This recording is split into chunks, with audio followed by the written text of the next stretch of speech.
Cultural Appropriation in Pop Culture by James Gillingham, GNDS 125. So here's the table of contents. You can take a quick look here. So jumping right into my positionality statement. My name is James Gillingham. I'm an able-bodied, straight, Caucasian male. I would classify myself in the upper to middle class. For this project, I'm writing about cultural appropriation in pop culture. I will be analyzing how gender and race intersect and exploring the impacts of appropriation on marginalized groups.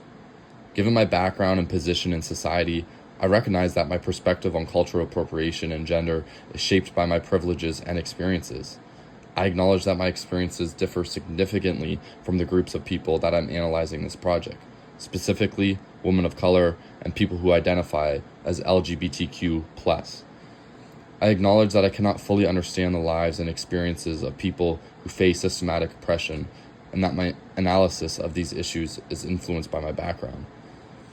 I would describe myself as a pro-feminist, anti-racist, and pro-LGBTQ+. Through my project, I will aim to learn and contribute to the conversation in a way that respects and empowers the people most affected by cultural appropriation. I actively advocate for more inclusive and respectful representations in pop culture. Editorial. Cultural appropriation is a pervasive issue within pop culture consumption, often resulting in the erasure of cultural origins and the stripping away of historical and cultural significance from borrowed elements. This video will dive into specific instances where cultural elements from a particular culture are borrowed and used in the mainstream media, with a key focus on the intersections of gender and race. By highlighting how these factors influence and complicate acts of cultural appropriation, we can uncover the often overlooked impacts on marginalized communities and raise awareness about the importance of cultural sensitivity and respect. Gender and race will be examined as separate components to better understand their unique contributions to cultural appropriation.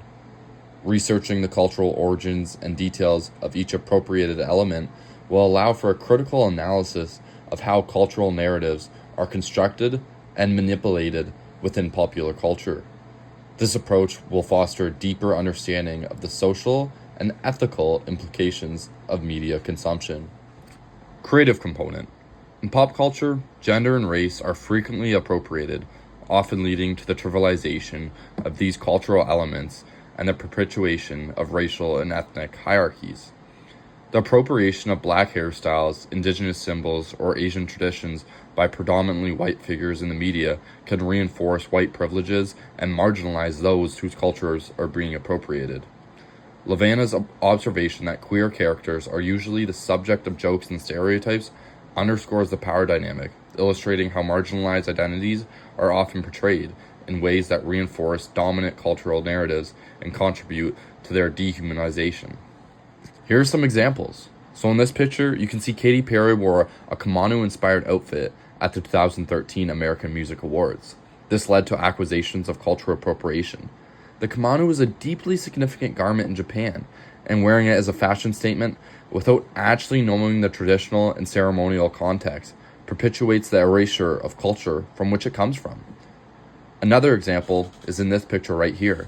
You can see celebrities wearing sacred cultural outfits for fashion hairstyles like braids, cornrows, and afros that have long been associated with black women's identities.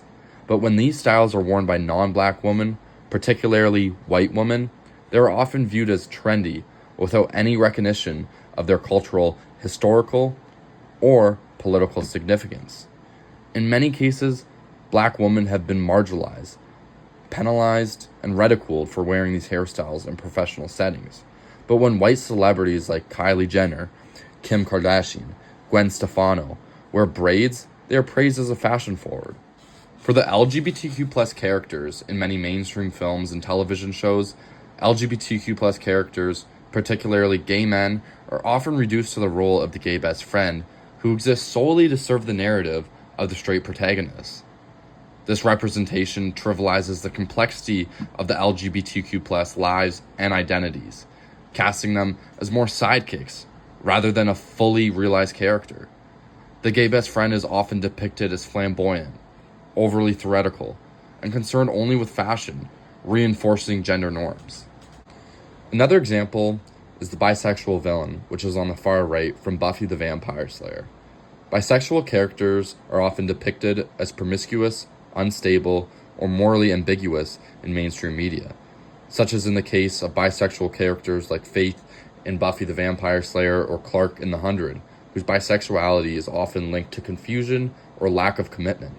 The bisexual villain or promiscuous bisexual trope perpetuates the harmful stereotype that bisexual people are untrustworthy, unreliable, or incapable of maintaining a healthy and committed relationship.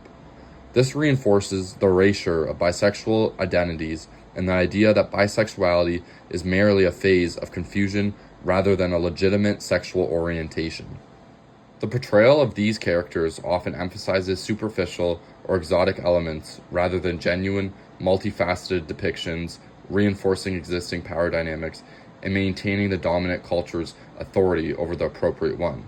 This proves Craig's assertion that LGBTQ+ youth continues to be characterized predominantly by negative or one-dimensional portrayals in traditional offline sources of media, and reveals how these youth are often reduced to stereotypes, further marginalizing them in media and society.